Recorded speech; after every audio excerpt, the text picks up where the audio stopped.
নমস্কার বন্ধুরা, নিবেদিতাস কিচেনে আপনাদের সকলকে অনেক স্বাগত জানাই। আজকে একই রকম ম্যাগি খেতে খেতে বোর হয়ে গিয়েছিলাম, তাই আজকে একটু কোরিয়ান ম্যাগির রেসিপিটা ট্রাই করলাম। খেতে কিন্তু বেশ ভালো হয়েছিল এবং টেস্টটা দারুণ ছিল। চলুন বন্ধুরা, কোরিয়ান ম্যাগির রেসিপিতে কী কী মশলা লাগছে সেটা আগে দেখে নিই।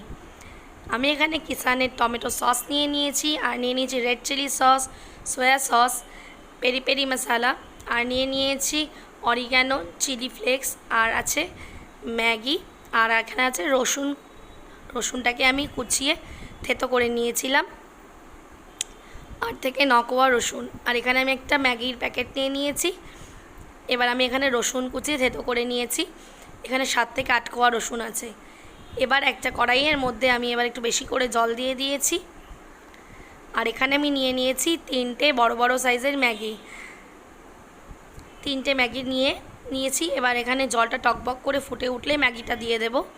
এখানে আমি জলের মধ্যে কোনো নুন দেব না, কোনো নুন অ্যাড করব না। একদম সিম্পল একটা রেসিপি, কিন্তু খেতে বেশ ইউনিক বন্ধুরা। এইভাবে আপনারা ম্যাগি বাড়িতে বানিয়ে ট্রাই করতে পারেন, বাচ্চারা খুব ভালো খাবে।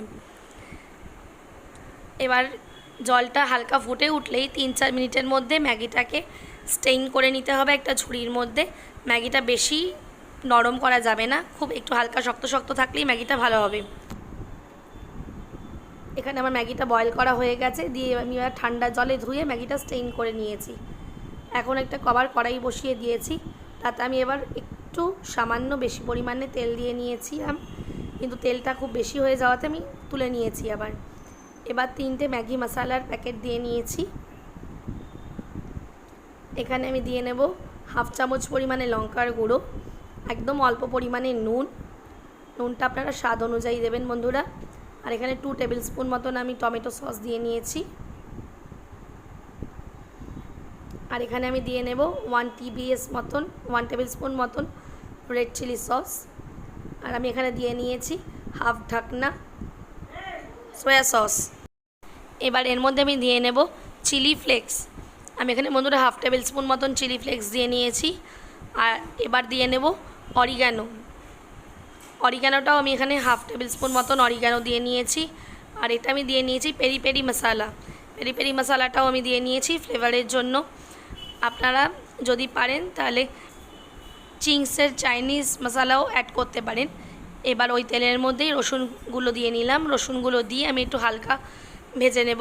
আমি এখানে রসুনটা কাঁচা অ্যাড করিনি, তাহলে কাঁচা রসুনের একটা গন্ধ আসে। এবার ওই রসুন ভাজার সময় তেলটা সব মশলার সাথে দিয়ে নেব।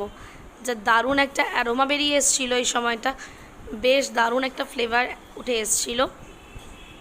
এবার সমস্ত মশলাগুলো আমি চামচের সাহায্যে অ্যাড করে নেব। নিয়ে এর মধ্যে বয়েল করে রাখা ম্যাগিটা আমি দিয়ে নিলাম।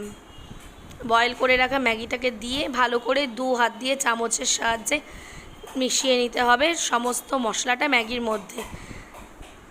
ভালো করে 2 হাত দিয়ে মিশিয়ে নিলেই একদম কোরিয়ান ম্যাগি রেডি বন্ধুরা।